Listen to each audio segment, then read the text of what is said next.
Muy buenas tardes.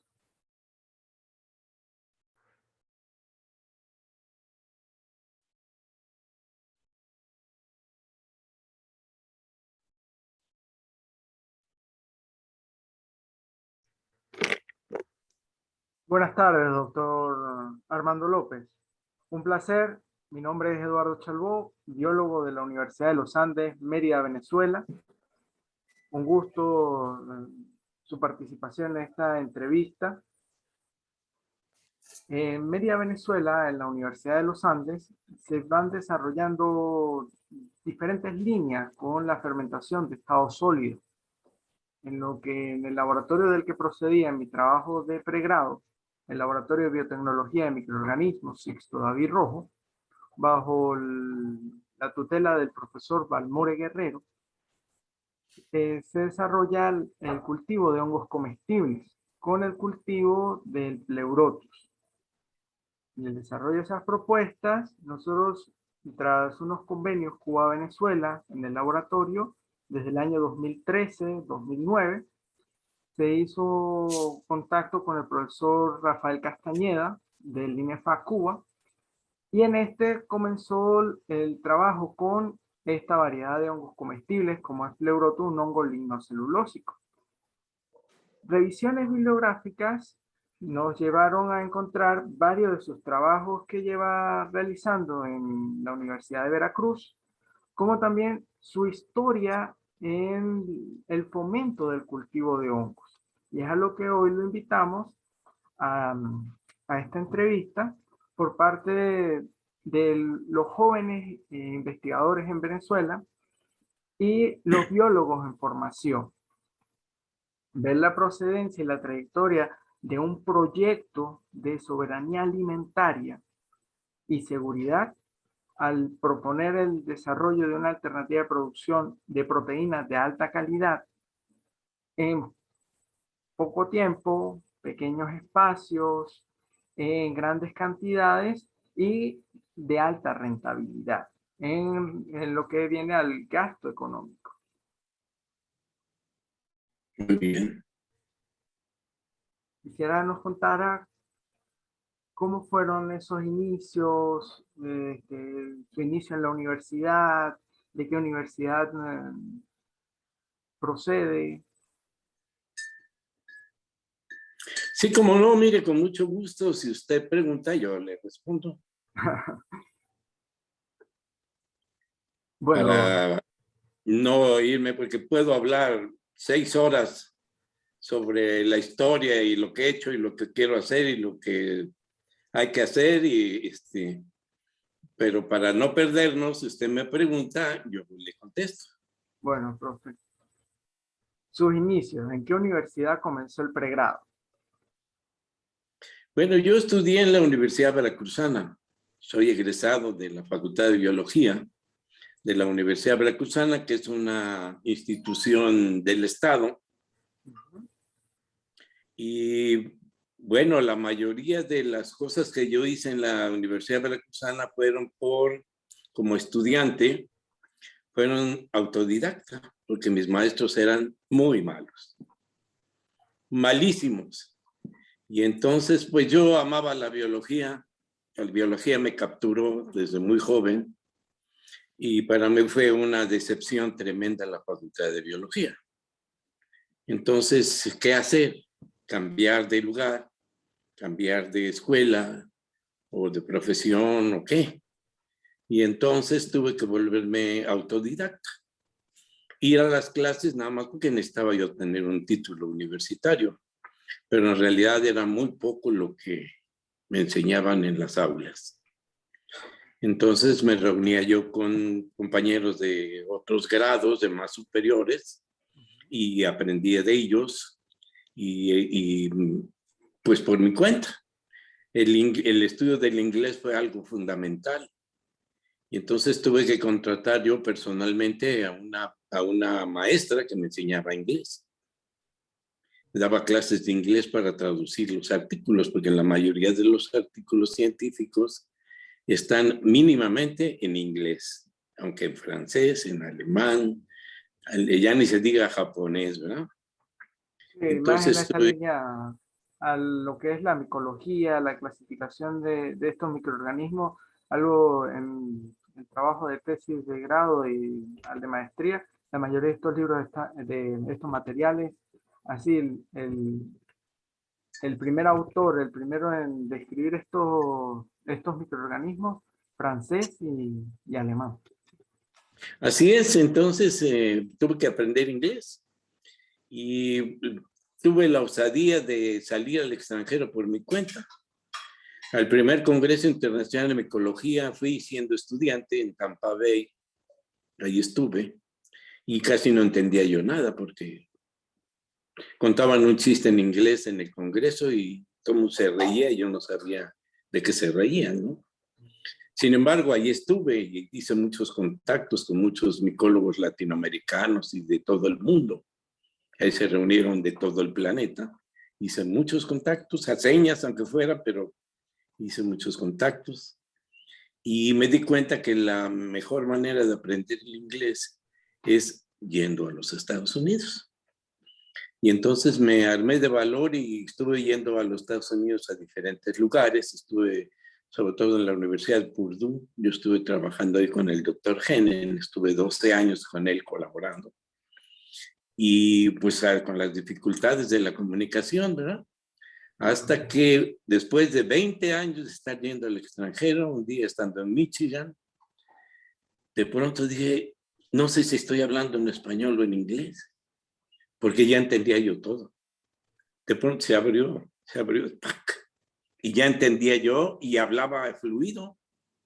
Y dije, no, pues ya estoy hablando en inglés y ya estoy entendiendo ya. Ya no había diferencia entre español e inglés. Claro que nadie estaba hablando español, todo era inglés. Y me di cuenta que ya había aprendido inglés después de 20 años de estar yendo y viniendo a los Estados Unidos. Y de esa manera pude pues, disparar muchas cosas, ¿no? Entender en el Internet también la mayoría de las publicaciones están en inglés, mínimamente. Y creo que si alguien no sabe inglés, pues la Internet le va a servir muy poco. Porque los latinoamericanos, aunque ahora hemos producido más, no tenemos tal cantidad necesaria ni la profundidad necesaria para desarrollar estudios científicos, ¿eh? Sin menospreciar a muchos que sí lo están haciendo, ¿verdad? Sí, es un poco más complejo el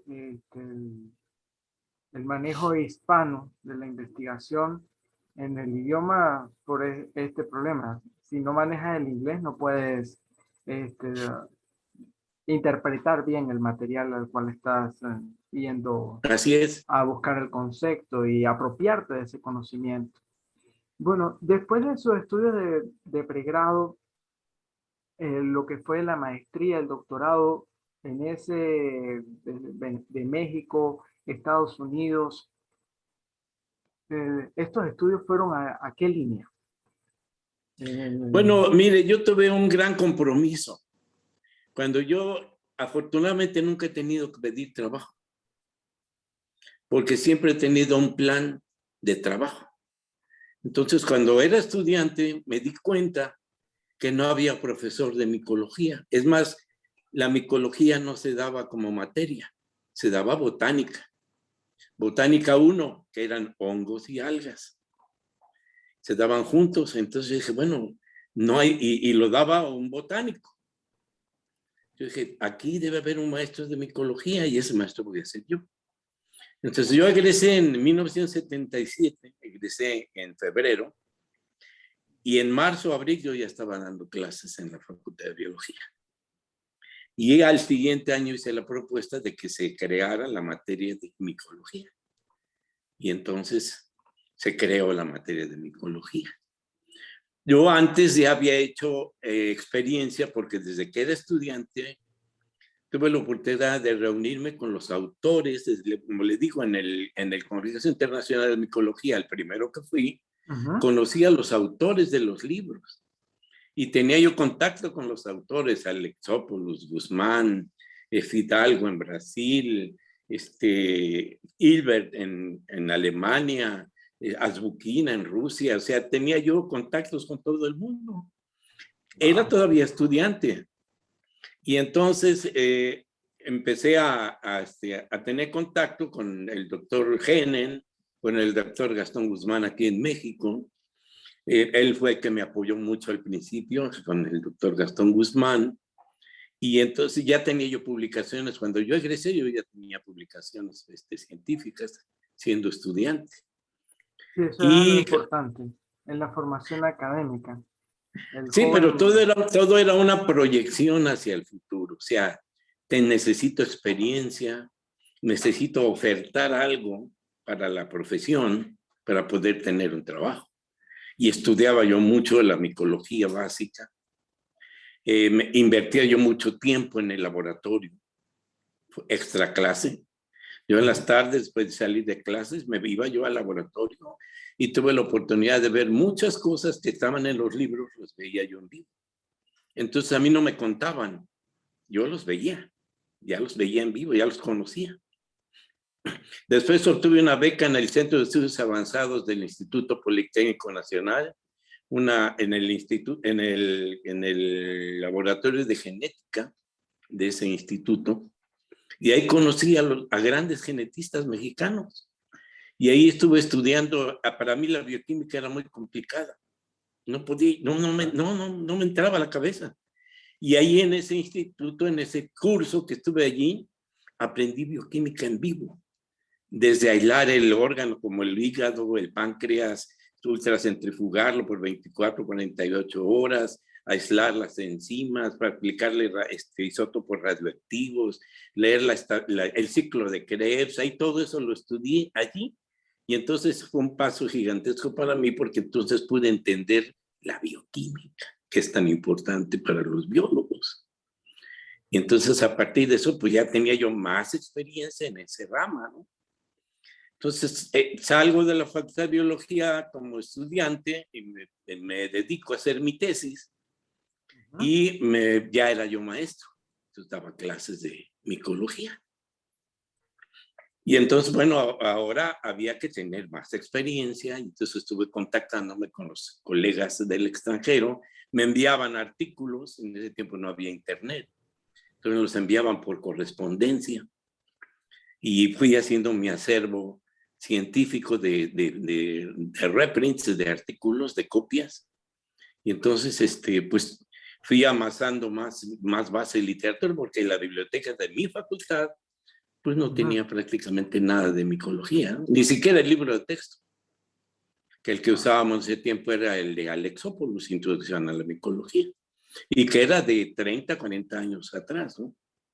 una primera edición, segunda edición de la Algo colección. así. Así es. Entonces, me inscribí a la Sociedad Mexicana de Micología, y la Sociedad Mexicana de Micología anualmente hacía una visita a una empresa española que estaba aquí en México, en la Ciudad de México, que se llama Hongos de México S.A., que se dedican al cultivo del champiñón.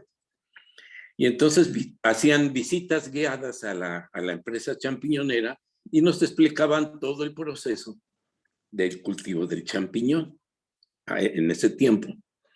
Y entonces, y luego nos hacían un convivio con todos los productos que hacían de los champiñones, ahí nos ofrecían un convivio. Y entonces ahí reflexionando me di cuenta que los técnicos de esa empresa no eran mexicanos, eran extranjeros. Y entonces dije, bueno, que no hay una universidad en todo el país que haga técnicos para esta industria, que estudien para ser técnicos de este. Y me puse a investigar y resulta que nadie en todo el país me preparaba técnicos para el cultivo de los hongos. Entonces yo dije, esta puede ser un buen tema para mí, para desarrollar en mi investigación y en hacer los primeros técnicos mexicanos que sostengan la industria del cultivo de hongos. Eso fue hace muchos años. Sí, Entonces empecé, perdón. es algo que me comentaban sus estudiantes, por lo que pudimos ponernos en contacto con usted, igual algunos colegas que comparten con usted, como el doctor don Juan Vicente Javinto, que él me comentaba que de su juventud, esas ideas con respecto al cambio del paradigma, con respecto a la producción de hongos comestibles, el champiñón, que tuviera el México lindo en la bandera, que no se diera una emancipación del cultivo y no dependiera de los transnacionales y de las Pero además, importaciones. a esos técnicos extranjeros les Ujú. pagaban en dólares y les pagaban los gastos de transportación, hospedaje y con la alimentación para que vinieran de X lugar de los Estados Unidos a la Ciudad de México y vinieran a supervisar y a decir qué se tenía que hacer en el cultivo de los hongos. Yo dije, pues es un buen nicho para Ujú. un técnico mexicano. Claro que hay que prepararse, claro que hay que tener experiencia, ¿no? Claro. No está mal. Aquellos técnicos no eran improvisados, eran gente de mucha experiencia. Porque el cultivo del champiñón en México tenía muy pocos años, digamos pocos años, 40, 50 años. Porque ese cultivo de los champiñones lo trajeron de España. Esta familia que se dedicaba a cultivar champiñones en México eran españoles. Y las cepas que traían de los champiñones eran españolas, o europeas, francesas, o algo así. Entonces todo era extranjero. Y entonces dije, bueno, ¿y qué en México no puede hacerlo? Entonces, bueno, hay que hacerlo, ¿no? Y me dediqué a sentar las bases de lo que me costó 30 o 40 años de trabajo. Al principio nadie me pelaba. No tenía yo el equipo necesario. No tenía quien preguntarle. Entonces todo era ensayo, error, ensayo, error, ensayo, error. Miles, si no es que millones de ensayos y fracasos. Tan es así que hubo un tiempo en que Ujú. dije, no, ya, esto no se puede. Porque me empecé a dedicar al cultivo de pleurotos. Por ahí me enteré que era algo nuevo y algo importante, sobre todo que se puede usar como sustrato el bagazo del café. Y aquí en el estado de Veracruz es cafetalero y se tiran a la basura millones de toneladas anuales de bagazo de café. Entonces por ahí surgió la idea de sembrar pleurotus en bagazo de café. Sobre eso fue el inicio de mi investigación. Pero no me salía, y no me salía, y no me salía. Hasta que un día le dije a mi asistente, laven todo el experimento, laven los frascos, ya tiren a la basura todo y pasemos a otra cosa. Porque para esto yo tenía 20 tesistas de diferentes temas de micología, no nada más me dedicaba al cultivo. Esa era una de mis líneas. Sí, sí. Y entonces mi ayudante, por flojo, no Ujú. lavó nada y guardó todo en una bodega que teníamos. Como a los 2 o 3 meses teníamos una exposición creo que en Guadalajara, algo así. Le dijo, váyanse por las fotos que están en la bodega para ir preparando qué vamos a llevar a la exposición. Regresó mi ayudante pálido, espantado, mira, y me enseña un frasco y un pleurotus saliendo del frasco. Era un frasco de esos de mayonesa McCormick que Ujú. tenía un tapón de algodón y entre el tapón y el frasco saliendo un hongote así, un pleurotus grande. Sí se puede, sí se puede. Entonces, ¿pero qué fue lo que hicimos?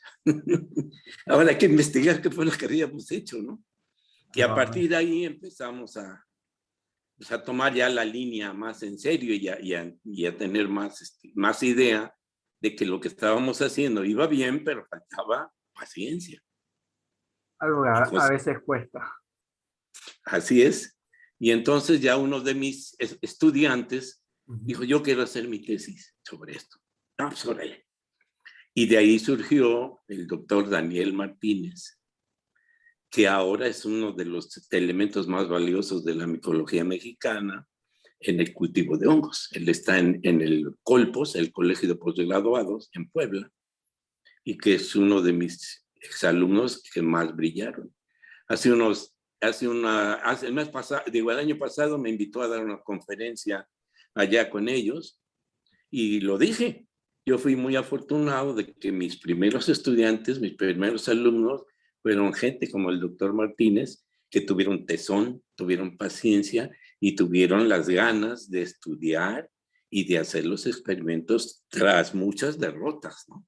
Pero finalmente triunfaron y ahí está la prueba. El doctor Martínez tiene un laboratorio excelente donde están haciendo estudios muy profundos de la micología. Ellos son él y otros alumnos que tuve son los pilares de la micología en cultivo de México de ahora. El doctor Martínez, le hemos también leído varias de sus bibliografías con respecto al cultivo del Pleurotus, algunas pruebas con hongos más medicinales como melena de león, el enoki, flamílula. Y lo que ha venido siendo esa trayectoria después de sus trabajos como este libro que ya tiene 30 años, Producción de micelios y hongos como, como alimento. Porque ahí surgió, fue cambiando. Uh-huh. Entonces, primero no podíamos producir hongos porque no teníamos la técnica, ni los técnicos. Entonces, trabajamos sobre ese aspecto. Uh-huh. Y llegó un momento en que ya propuse hacer una planta piloto. Entonces me invitó el doctor Arturo Gómez Pompa, botánico excelente de México, que ahora ya está retirado. Me invitó a trabajar con ellos en el Instituto de Investigaciones de Productos Bióticos, el INIREB.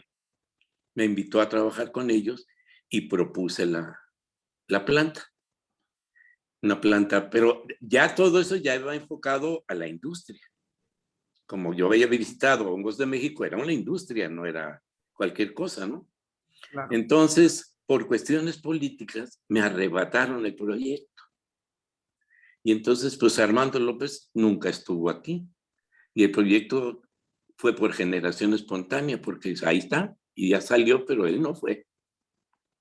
Y entonces a mí me dio mucho coraje. Yo trabajaba también en la Universidad Veracruzana, que nunca la he dejado. Entonces dije, sí. Bueno, ustedes se enfocan a la industria, yo me voy a enfocar al público en general. Entonces ahora mi investigación va a ser sobre que todo mundo pueda cultivar hongos en su casa.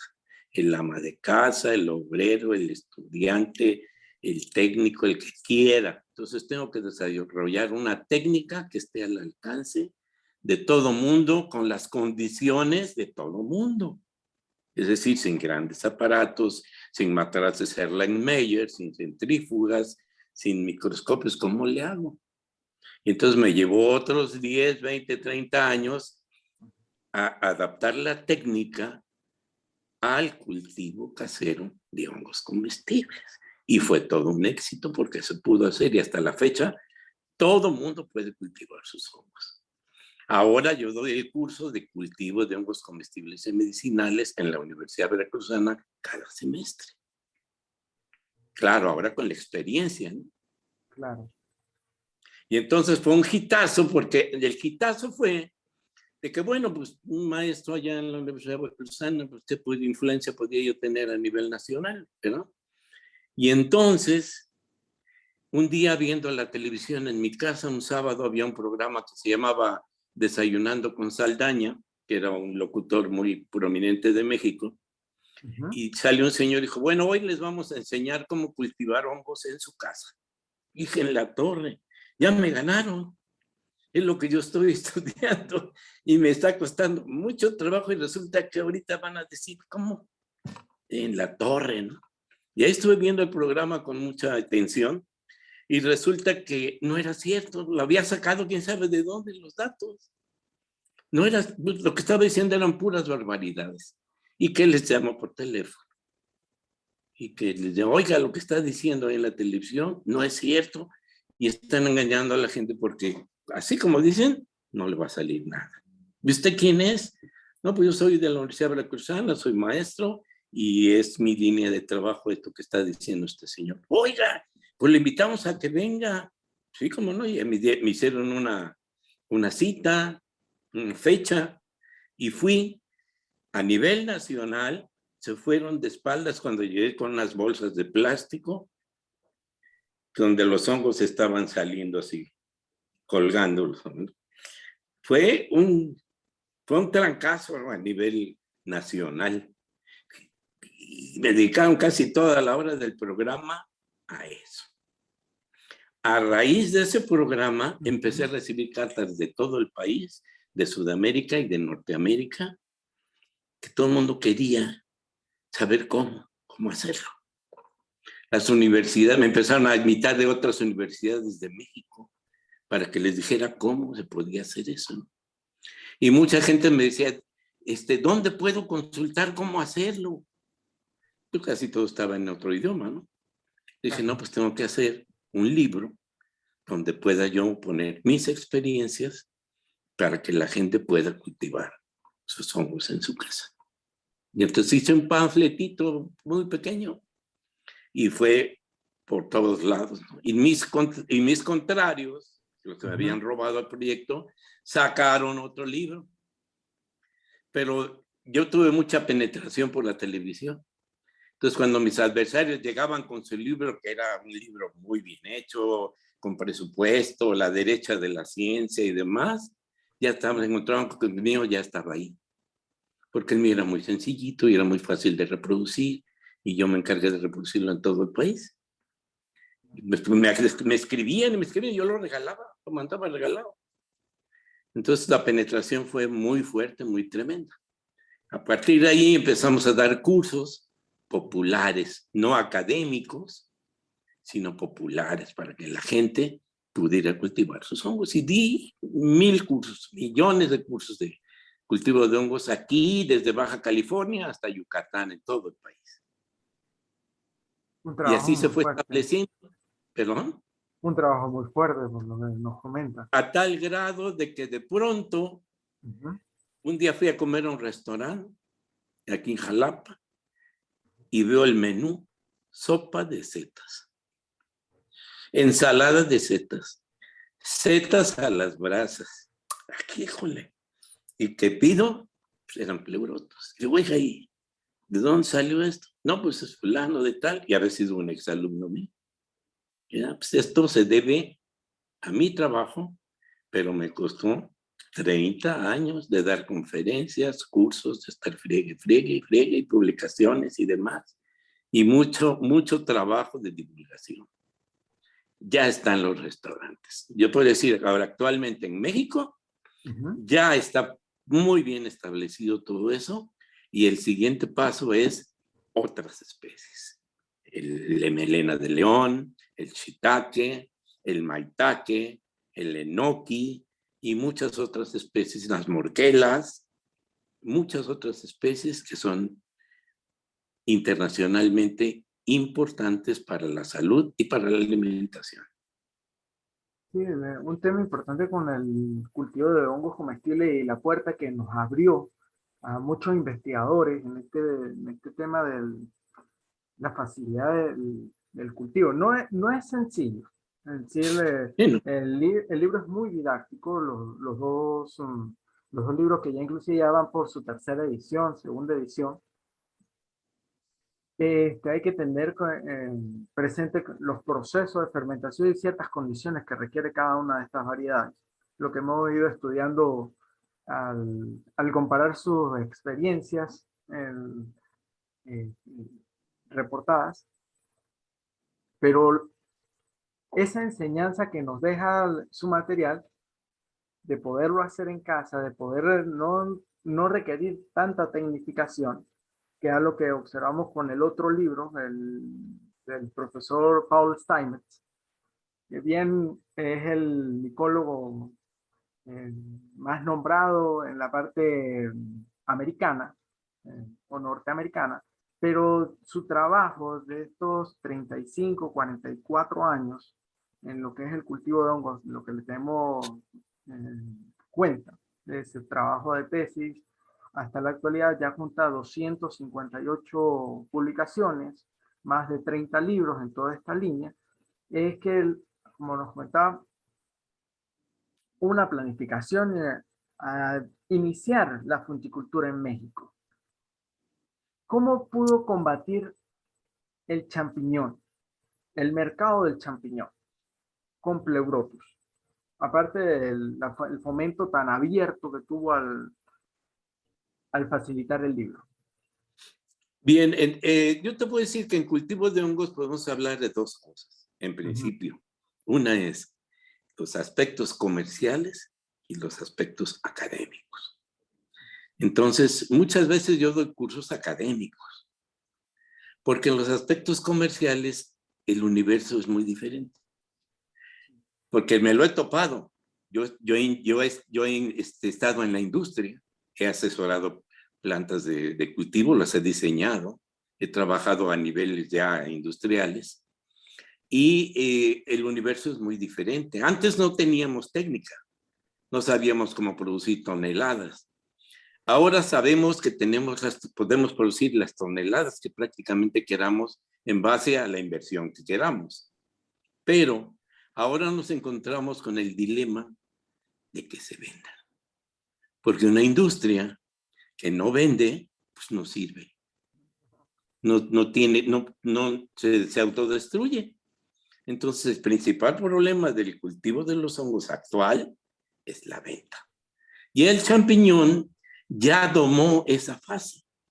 El champiñón tiene todo el mercado, que todo el mundo conoce champiñones. Un restaurante que no tenga champiñones no es restaurante.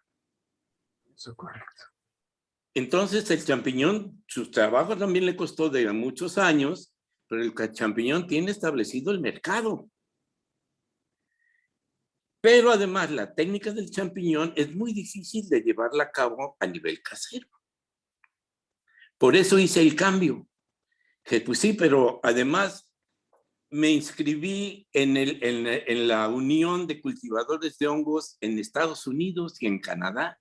Y estuve yendo a sus reuniones muy importantes.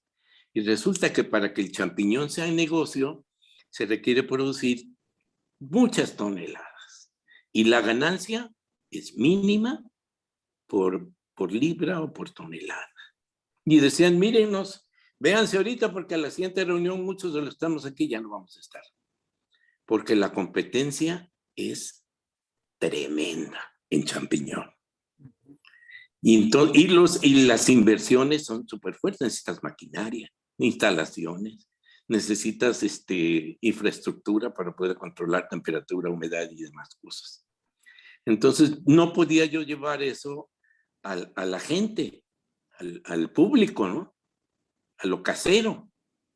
Dije, no, pues el champiñón pues será muy popular y lo que sea, pero no es conveniente porque van a fracasar, no se puede. Entonces dije, pues otro candidato. Me voy topando con Pleurotus gracias al doctor Kurtzman de los Estados Unidos y fue el éxito. Porque el Pleurotus está recién domesticado y resiste muchas cosas. Es muy flexible y también muy necio porque cuando se le pega la gana no crece. Aunque le cambies lo que le cambies.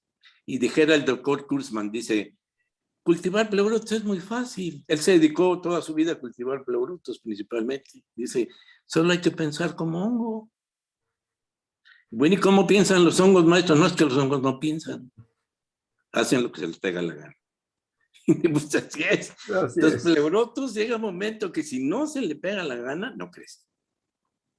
Hagas lo que hagas. Sí. A mí me tomó, Entonces, pues, ¿perdón?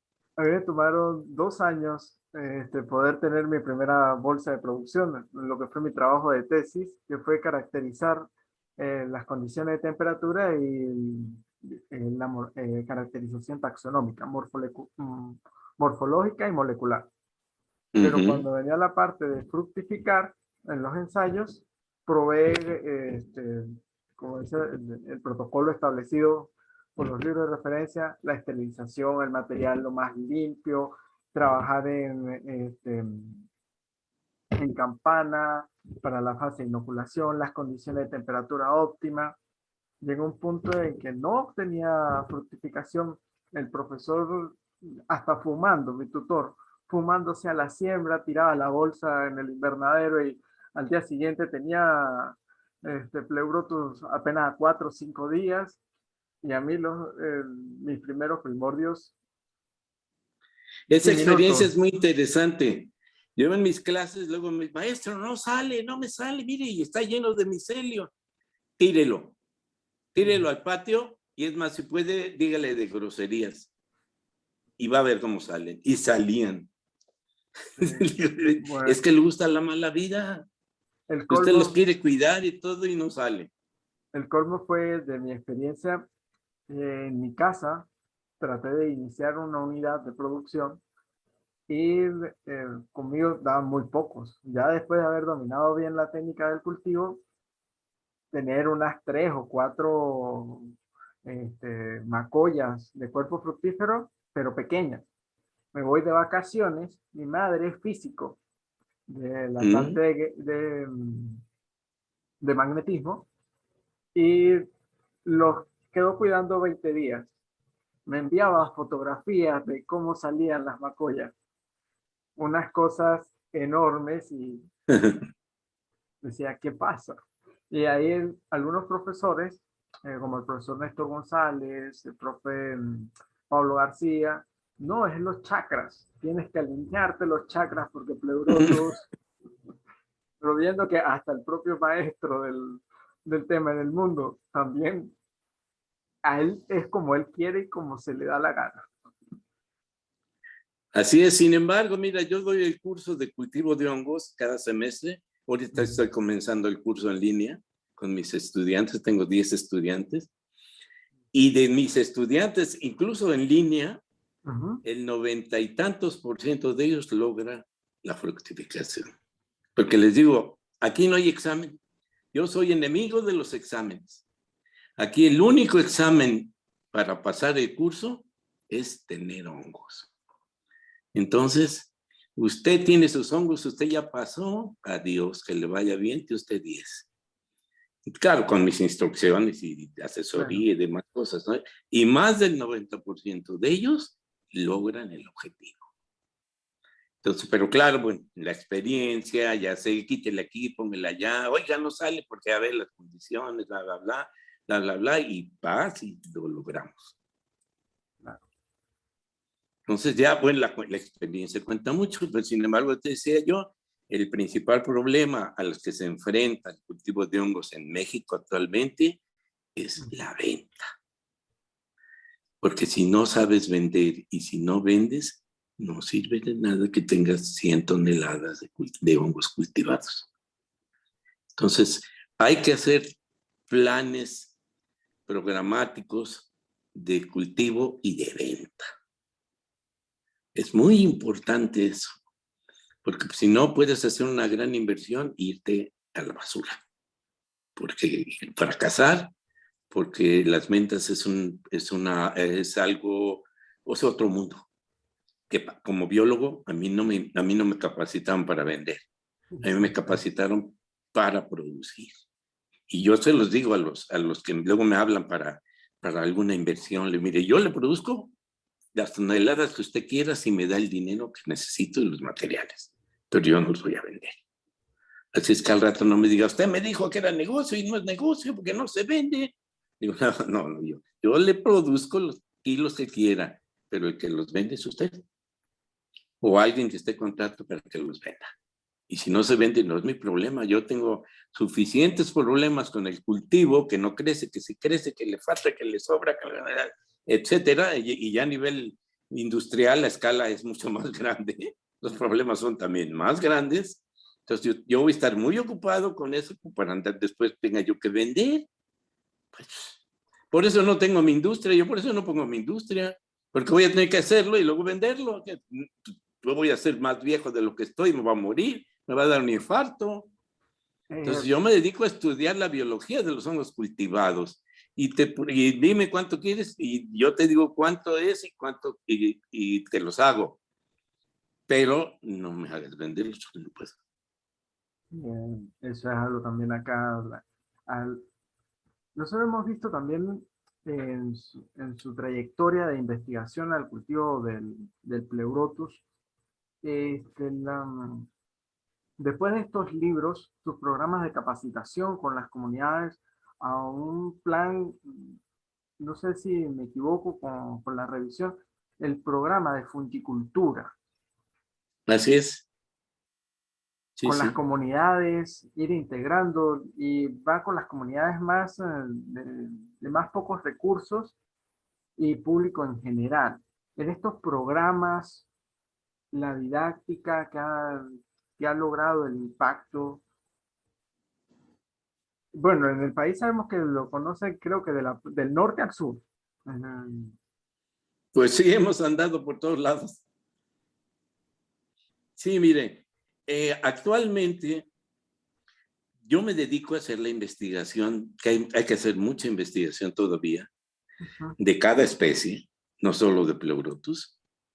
Cada tema cada parte del ciclo de vida de estos hongos requiere de una investigación profunda que todavía no tenemos. Sobre todo hablando de un país tercermundista como México. Entonces hace falta mucha información y mucho trabajo de investigación para investigar los procesos biológicos de los ciclos de vida. Entonces, ¿por qué no tiene una planta de hongos? Porque me tendría que dedicar a eso. Y yo me dedico a la investigación. Yo le digo cómo hacerlo. Es más, yo le capacito un técnico para que usted lo haga. Y yo soy su asesor. Pero yo no me puedo dedicar a eso porque entonces me volvería un ignorante. Yo tengo que seguir estudiando la biología del cultivo de los hongos, del shiitake, del maitake, del enoki, de todos ellos. Hay mucha información, pero falta mucha información, ¿no? La desgracia es que ya no hay material humano. Los estudiantes ya no quieren hacer investigación. Ya no quieren hacer tesis. Quieren hacer doctorados que a la mera hora no les sirven de nada porque son doctorados chafas, malos. Y no son ni buenos doctores. Porque lo que necesitan es un título para trabajar. Yo soy doctor, pero no saben nada.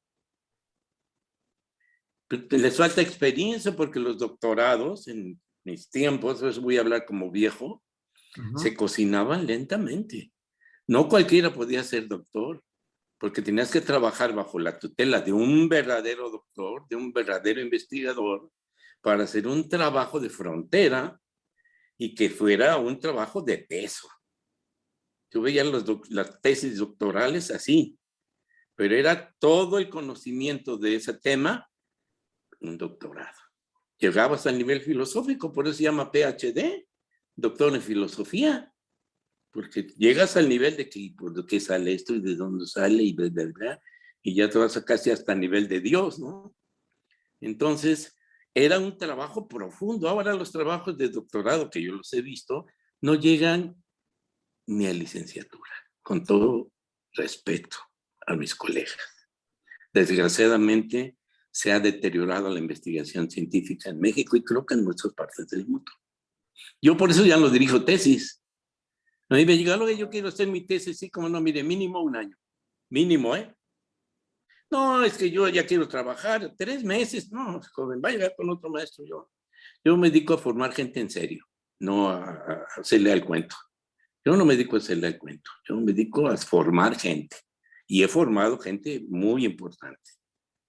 Ya no ha habido de eso, por eso ya no he formado últimamente a gente, porque todo el mundo que llega tiene prisa por salir, no por estudiar, ni por conocer. Quieren el papel ya para ir a trabajar y que trabajen chafamente, porque ¿qué trabajo van a conseguir si no tienen experiencia y no tienen el conocimiento? Entonces, a ese nivel yo me dedico a mi trabajo y el que quiera hacer tesis o el que quiera trabajar investigación conmigo, pues sabe que hay que estudiar mucho y hay que dedicarle mucho tiempo. Y la investigación paga bien, a mí me pagan muy bien. Yo he dado la vuelta al mundo varias veces con mi trabajo de investigación, pero he sabido cómo hacerlo. O sea, hay que saberlo hacer. El campo de trabajo del biólogo y del que se dedica al cultivo está en pañales. Y hay por trabajo y bien pagado, mucho, en gran cantidad, pero no te va a venir a buscar a tu casa, ni te lo van a ir a ofrecer por tu linda cara. Tienes que hacer trabajo y tienes que darte a conocer como un gente que sabe y entonces ya cobrarás lo que tú quieres. A mí me han mandado el cuerno cuando le digo, oye, venga a ver mi planta que tengo por la... Así como no le cobro tanto. Ah, no, fulano me cobra más barato, pues invita a fulano. Yo eso es lo que cobro, porque soy un profesional y vivo de eso. Entonces yo estudié para trabajar y para que me paguen. Y es muy importante saber cobrar. Entonces, Tú mismo te tienes que evaluar, ¿cuánto vale mi conocimiento? A ver, ¿qué quieres? No, pues quiero saber esto y esto. Ah, bueno, eso te cuesta tanto. Un curso de cultivo de hongos te cuesta tanto, claro. Si eres un campesino o eres una persona de la calle común y corriente, pues no ¿de dónde te voy a sacar el dinero? Te regalo el conocimiento y ojalá y te vaya mejor con lo que sepas. Entonces, otra cosa es la parte social y otra cosa es la parte de dinero. A los industriales hay que cobrarles lo que se debe cobrar. Y a las personas que quieren aprender y que son amas de casa o eso a veces ni cobras. Porque esto es gente que debe salir adelante y ojalá les sirva para salir adelante el cultivo de los hongos, porque sí, el cultivo de los hongos también casero es una fuente de autoempleo. Tú en tu casa haces un invernaderito así de plástico y madera, así muy, muy sencillito, y puedes producir unos 300 kilos al mes.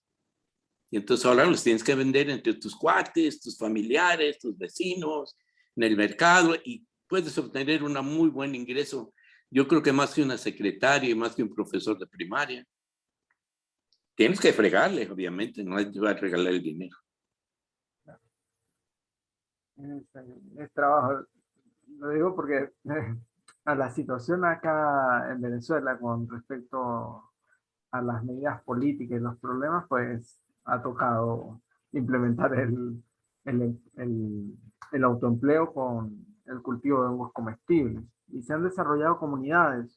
Basándonos en sus conocimientos de sus libros, hemos generado desde el año 2015 un proyecto de Plan Nacional de Cultivo de Hongos Comestibles, al capítulo del Pleurotus, en ir enseñando a las comunidades, siguiendo así un poco la referencia que nos reflejan sus publicaciones con cada comunidad que fue visitando, la estrategia para motivar a las comunidades a cultivar, trabajar con diferentes escenarios, el sector público, las comunidades, el empresario, el emprendedor, que es lo que se están surgiendo ahorita los jóvenes que no encuentran una alternativa para un primer empleo y demás, que se inicien con este tipo de actividades. Esas alternativas en el estado de Mérida se trabajaron con varios liceos, primaria y bachillerato, igual con varios emprendimientos en alianza con la Universidad de los Andes y digamos emprendimientos personales. De esas experiencias con los jóvenes para motivarlos a que sigan estudiando biología, ¿qué nos podría...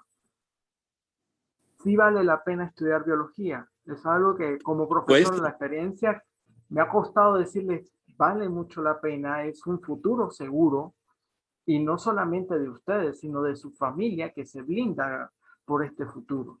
Estudiar ciencias.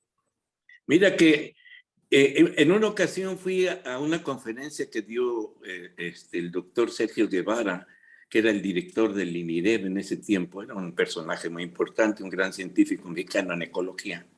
Dio una conferencia en la Facultad de Biología, estaba lleno de estudiantes, era un personaje él, y dijo, al final, yo invito a los jóvenes a que estudien la ecología, a que se vuelvan ecólogos, el mundo necesita mucho ecólogos, bla, bla, bla, bla, bla.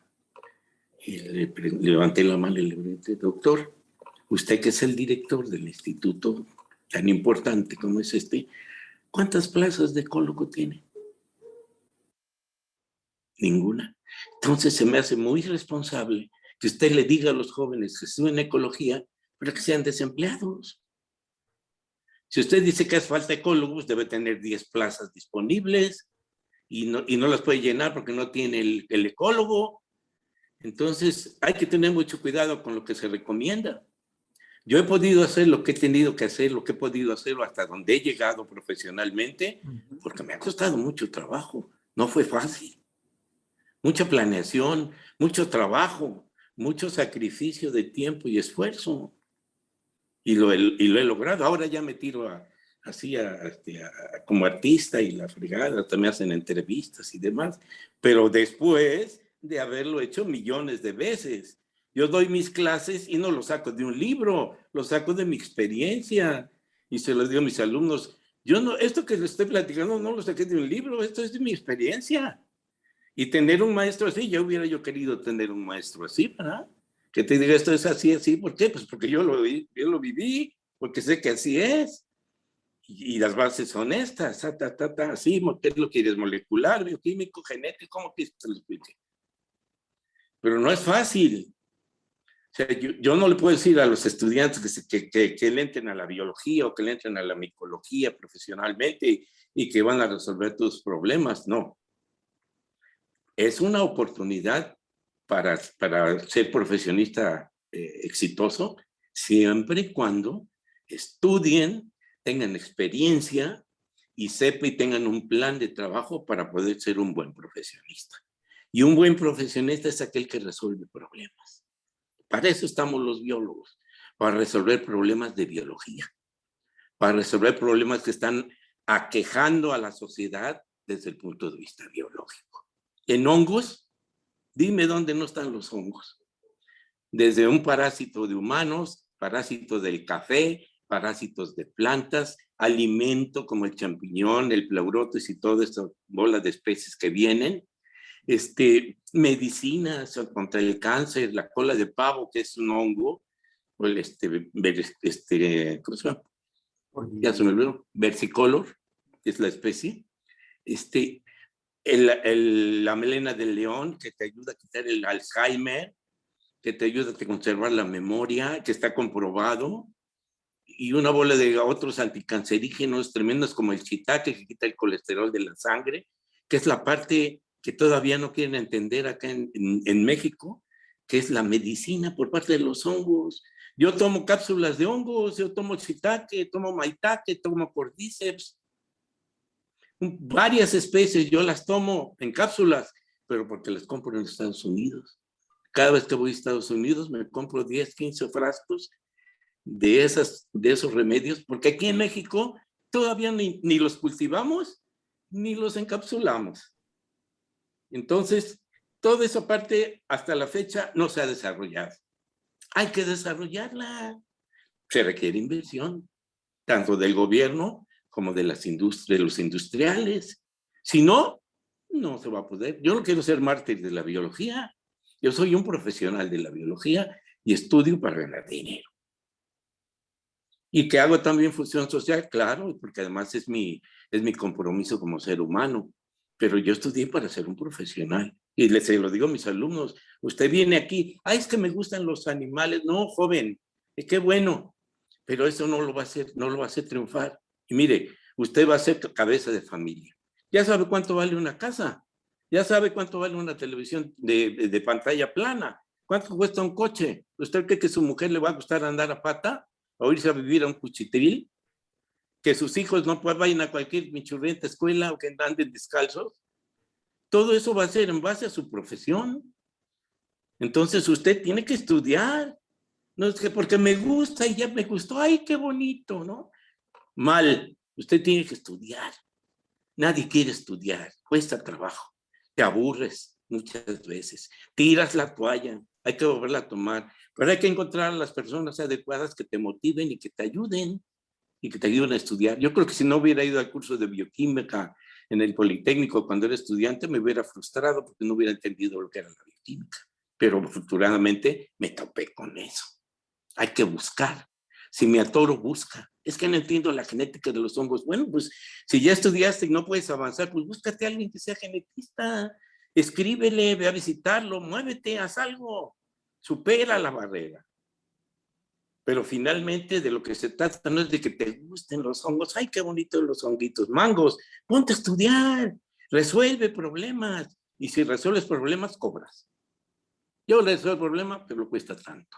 Y lo he dicho muchas veces. Yo doy cursos de producción de micelio. Y doy cursos no académicos, sino para industriales, para que ganen dinero. Y son muy caros, los doy muy caros. Y esto le digo, esto no es un curso académico, señor. Este es un curso para que usted haga dinero y mucho dinero. Entonces, yo merezco ganar también dinero. Entonces, usted me paga por el curso y usted puede hacer y ganar el dinero que se le pega la gana. O dar cursos después si quiere. Pero yo soy un profesional y yo gano, para eso estudié, para ganar mi sustento y el de mi familia. Esa es la idea. Hay una gran diferencia entre lo que me gusta y lo que me conviene.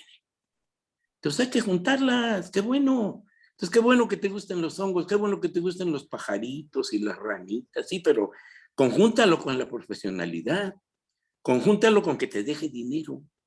Investiga dónde hay trabajo, cuánto ganan. Todo esto es muy importante saberlo desde antes de ser profesionista. Porque una vez que sales de la facultad, ya tienes que trabajar porque tus padres te dicen, ya te mantuve, mijito, órale, a ganar. Y no tienes ni la menor idea qué vas a hacer. Entonces eso tiene que ser desde antes. Tú ya debes tener tu plan de trabajo. Y eso te va a servir de mucho. Yo conozco muchos profesionistas que por no tener un plan de trabajo, desde que salen, ya andan mendigando el trabajo y entran en un trabajo que no quieren y que les pagan una porquería y ahí se la pasan toda su vida quejándose de que tienen un mal trabajo y por lo consiguiente hablan mal de la profesión. No, yo no hubiera estudiado esto, pues, ni me pagan bien. Pero no es la profesión, eres tú. ¿Dónde está tu plan de trabajo, tu autoplan de desarrollo como profesionista? ¿Qué me hace falta estudiar? ¿Qué fisiología de hongos? A estudiar. No, es que no entiendo. ¿Quién te ayuda? No, pues es que no hay nadie que... Pues tú busca en el extranjero. Y más ahorita con los medios de comunicación que hay. Alguien que te ayude, alguien que te saque del agujero. Y hazlo, pero no te quedes con los brazos cruzados. Hazlo. Y adelante, adelante. Te va a costar, todo cuesta. ¿Qué quieres ser? ¿Quieres ser exitoso? ¿Quieres tener dominada la renta, las vacaciones, todos los gastos? Pues entonces sea un profesionista exitoso. Claro. Pero la realidad, no sé si le ha pasado con los estudiantes, no hay interés por el estudio, ven la carrera con menosprecio, inclusive llegan al punto de me gradúo porque amo la carrera, pero no porque la vaya a ejercer, o al Mala graduarse orientación, no la ejercen. mala orientación vocacional que viene de atrás. Viene de atrás. Si eso le agregamos la condición socioeconómica de los estudiantes, llegan a clases sin desayunar, no durmieron bien. Yo lo he visto, le digo al alumno, a ver, ¿a qué hora se durmió usted ayer? No, pues como a las 3, estudiando. No, pues cotorreando. Ah, qué buena onda. Qué buena onda. ¿Ya desayunó? No, no desayunó. Pues ¿cómo quiere prestarme atención? Si lo que yo estoy diciendo es algo que requiere un ejercicio mental, una concentración, y con hambre usted está pensando en una torta de jamón, no en la genética de los hongos. ¿Qué me importa? Yo lo que quiero es comer. A tal grado que a mis alumnos les compraba yo una torta a cada uno. A ver, órale, vamos a dar clase y cómanse su torta, que no quiero que estén con el estómago vacío y que no me pelen. Cómanse su torta, órale. ¿Por qué? Pues hay una serie de factores que influyen en eso. Son salvables, pero también requiere de trabajo. Son salvables, pero dormir bien, comer bien, no tener tantos... Los estudiantes tienen una bola de problemas personales, tanto de ellos filosóficos, de su desarrollo humano, como de su familia. Su papá es borracho, su mamá, su abuela, el hermano que está enfermo. Con esa bola de cosas, ¿quién va a estudiar? Entonces es muy importante ver que lo que uno tiene como maestro, lo que tienes enfrente no son borregos, son seres humanos que tienen una problemática cada uno. Incluso cada uno tiene canales de comunicación psicológica muy diferente uno de otro. Entonces es muy importante como maestro tener una mayor interactividad con cada estudiante. Habrá uno que de verdaderamente no le interese y diga, no, maestro, realmente no está. Bueno, pues busca tu interés. Vete a leyes, arquitectura, compón teléfonos celulares, lo que quieras. pero si tienes interés, vamos a resolver tus problemas. Fíjate, sé consciente que tienes y este problema que es lo que te está impidiendo hacer esto y esto y esto. Y organízate, estoy tu maestro. Yo como maestro estoy disponible 24 horas al día, siempre y cuando sea para cosas del estudio. Y siempre y cuando tú tengas ganas de preguntar. Porque a veces te levantas a las 2 de la mañana y, soy esto. ¿Y por qué? ¿Y a quién le pregunto? Agarra el teléfono y háblame. O mándame un mensaje. Y yo te contesto. Si es algo académico. Ahora, si me invitas a tomar, te digo, no, el sábado, con mucho gusto. Ahorita no. Mañana tengo que trabajar.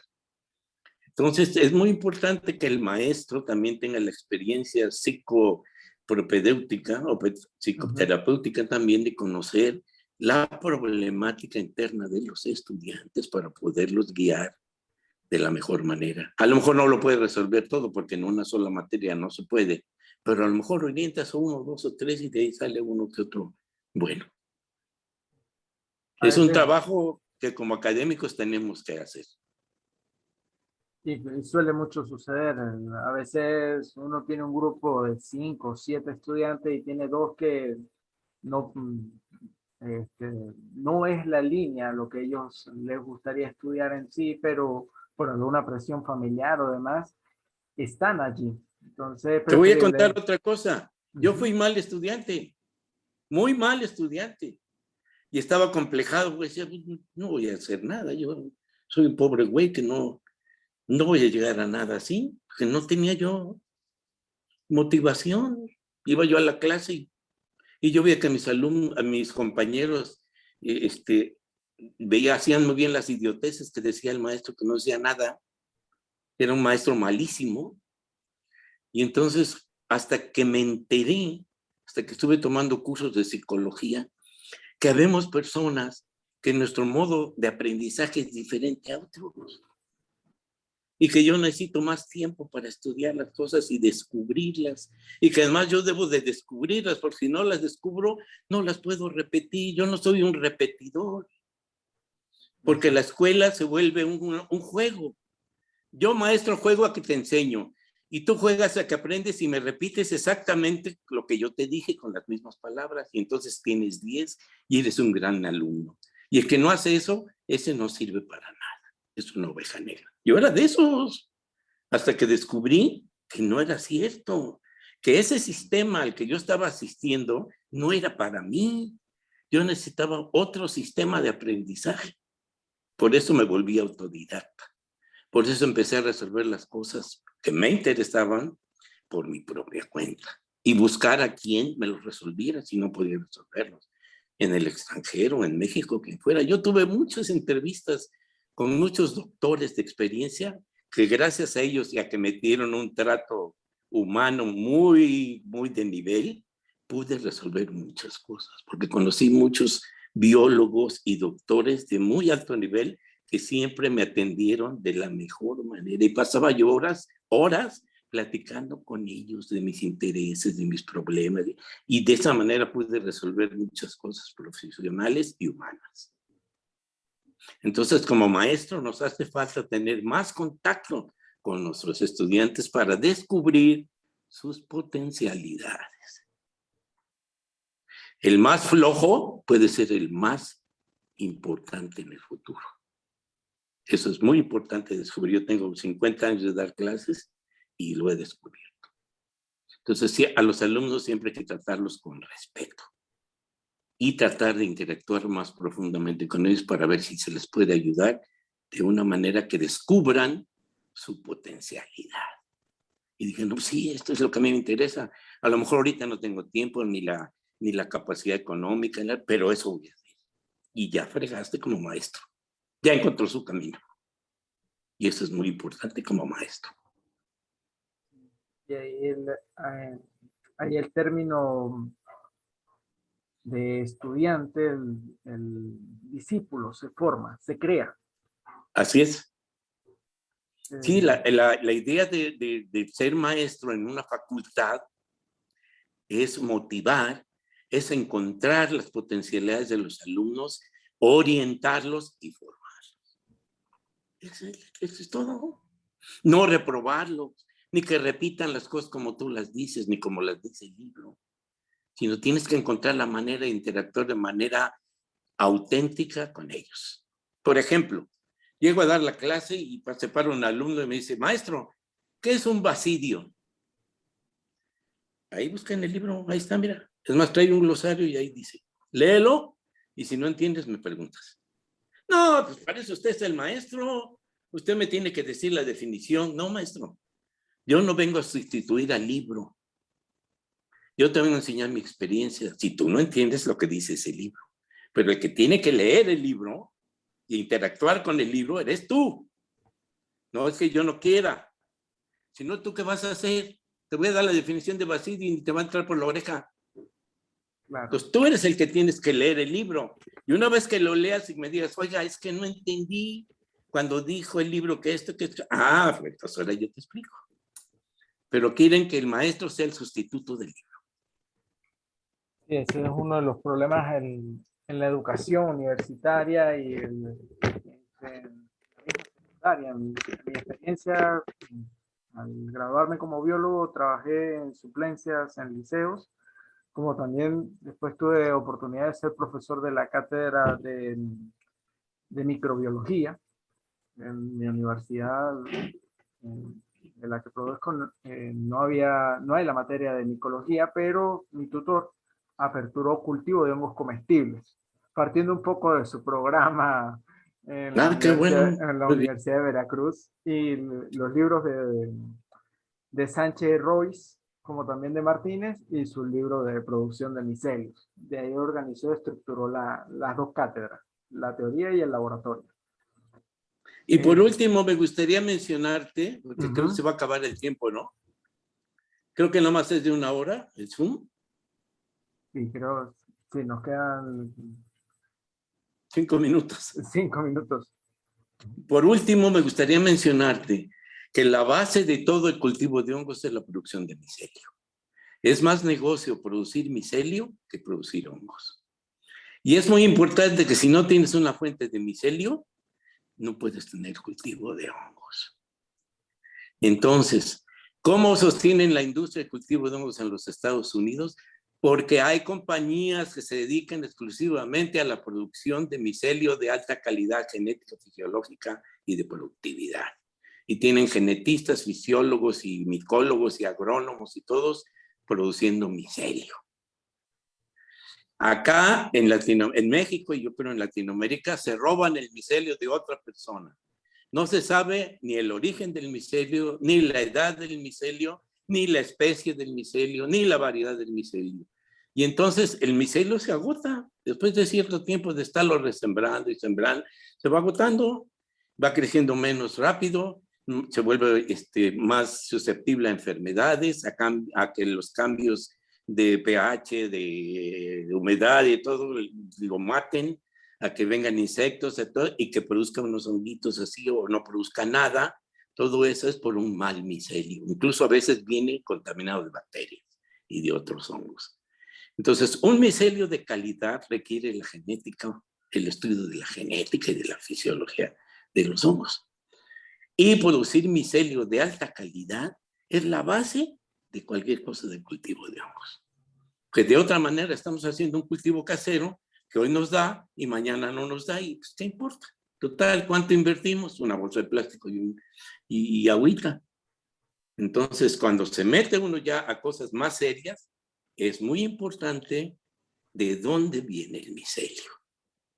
Por eso los cultivadores de hongos que están aquí en México y que no saben ni qué onda, usted lo que necesita es producir su propio micelio para no depender de nadie. Porque ahorita fulano de tal está dando el micelio, que además quién sabe de qué calidad es. Y si ese se va, ¿usted cómo queda? ¿Y sus compromisos comerciales, cómo los va a cumplir? Si usted se quema comercialmente, nadie le va a comprar después. Entonces, la industria depende del micelio. Y en otros países, el gobierno produce el micelio y se lo da a crédito a los cultivadores. Tienen cultivadores en Japón o en China, no hay grandes empresas, sí las hay, pero la mayoría son gente de un jacalito y que producen, y el gobierno les da el micelio a crédito. Entonces, es muy importante la producción de micelio. Y para producir micelio hay que saber genética y hay que saber fisiología de hongos. Y esa es la base. En los talleres que hemos dado de capacitación, buscamos que ellos entiendan bien lo que es el aspecto de la fisiología en el proceso de la preparación, la activación del micelio para la propagación en grano, las condiciones que se dan en la naturaleza, asemejarse con lo que en el uso de los diferentes granos. Nosotros variamos un poco con respecto a la calidad del trigo y del sorgo que puedan tener ustedes en México, con respecto a la que hay en España. Hemos tenido ese problema con respecto a reaislar de cultivos industrializados. Por ejemplo, varias cepas españolas de champiñón vienen contaminadas con un Aspergillus, que en lo particular nos parece que es a propósito para que no se propague más su semilla, sino que nos compra la semilla y va directamente para las bolsas de producción. Y eso ha llevado que las empresas de aquí del territorio nacional hayan tenido estas bajas desde el año 2013, inclusive desde el 2002, con respecto a la champiñonería, el cultivo del champiñón. Y no se han diversificado a otras variedades, como en el caso de ustedes que tienen toda esta amplia gama, el cultivo del pleurotus, el enoki, el shiitake desde el año 2003 con su trabajo y el convenio con Japón, entiendo, por el trabajo con este profesor japonés que vino y les dio orientaciones en el cultivo. Sí, hemos tenido muchos con Corea, con China, con Estados Unidos, digo, con Japón. Yo estuve en Japón, ahí estuve en el Totori, y pues, conocí a muchos micólogos y industriales. Conocí la industria del cultivo de hongos en Japón. Muy interesante, muy interesante. Como una pregunta al cierre de esta, aperturas para una formación a México, a doctorado.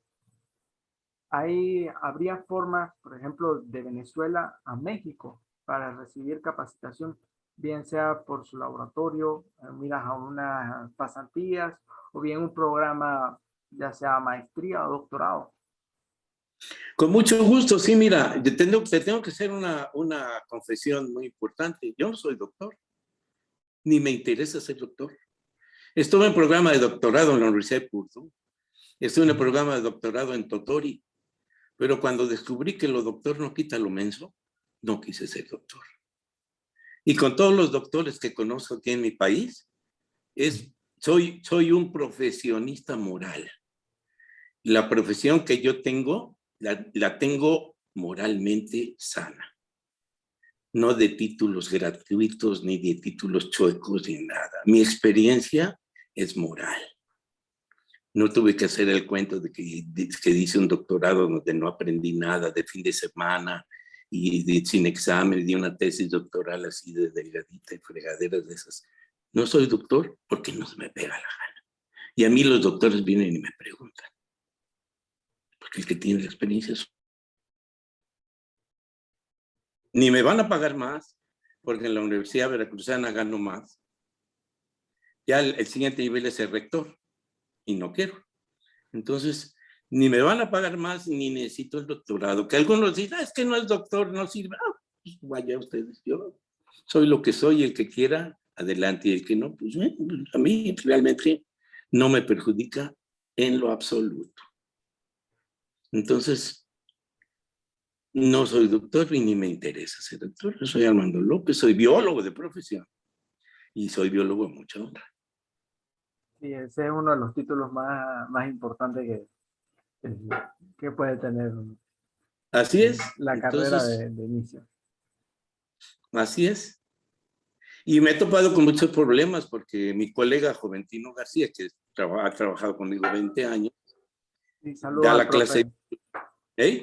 Saludo al profe Juventino que nos permitió esta conexión. Él da la clase de micología y ha tenido alumnos que luego le dicen, maestro, ya no voy a venir a su clase. ¿Por qué? Dice, porque mi advisor me recomendó que como usted no es doctor, no tome la clase con usted.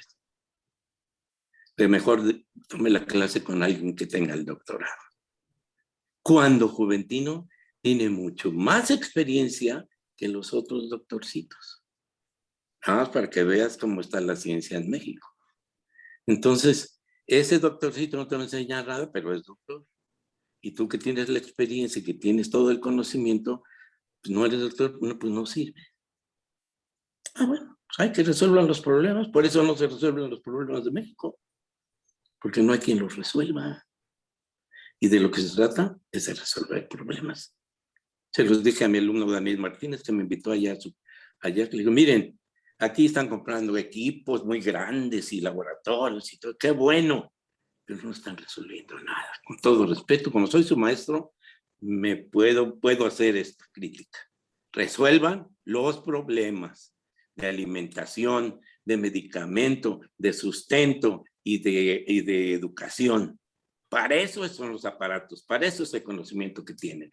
¿De qué sirve tener chorrocientas publicaciones si no sirven de nada? Solo sirve para que el CONACYT te dé 10 pesos más, el Consejo Nacional de Ciencia y Tecnología de México. Sí, aquí Y también porque tenemos digan, CONACYT. oh, yo tengo 8,000 artículos y tú tienes 20, no, tú no sirves para nada. Así no funciona la vida, maestro. Así funciona el teatro. Pero la vida no es teatro.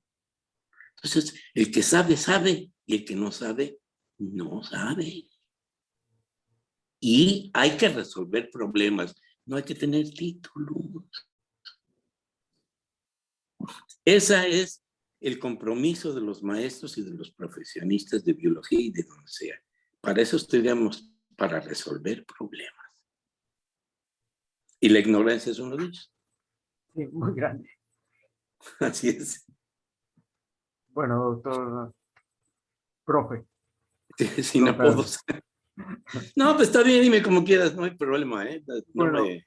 para nosotros acá en Venezuela es el doctor Armando López, el profesor ¿Ves? que No hay inclusive problema. en nuestra recopilación con respecto a los trabajos en la fungicultura está entre los primeros, los pioneros a la propagación de la fungicultura en este siglo. La importancia de estos trabajos es que nos ha permitido en diferentes partes del mundo poder iniciar de una forma concreta para demostrar que el cultivo de hongos comestibles es rentable. Y no miras a una empresa a montar exportaciones, sino miras a resolver un problema de seguridad alimentaria.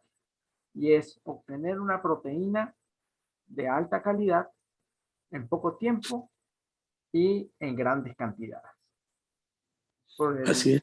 Los problemas ambientales cada vez se van haciendo más graves y la alimentación es uno de los problemas que esto lleva. Necesitamos Menos producir alimentos.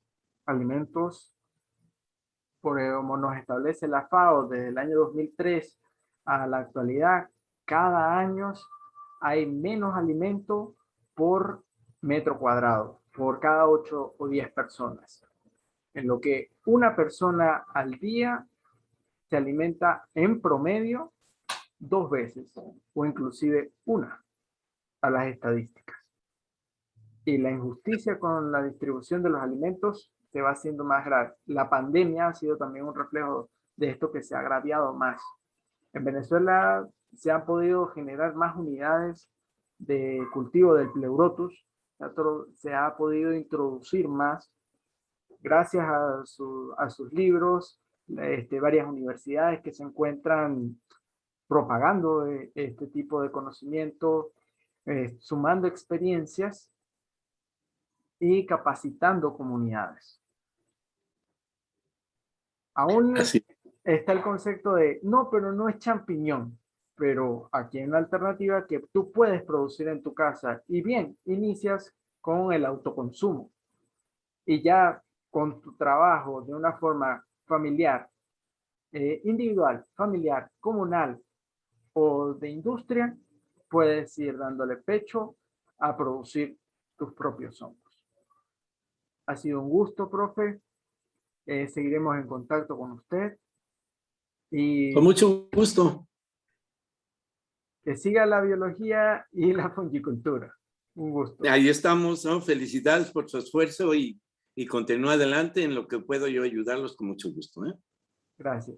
Que estén bien. Feliz noche, que descanse. Igualmente. A ver si luego me pasas el video. Sí, sí, De la entrevista. le envío a su correo el Zoom antes de colgarlo en el YouTube y después en el link para compartir. Vale, muchas gracias. Gracias a usted, profe, de verdad. Suerte y éxito. Igualmente. Hasta luego. Hasta luego.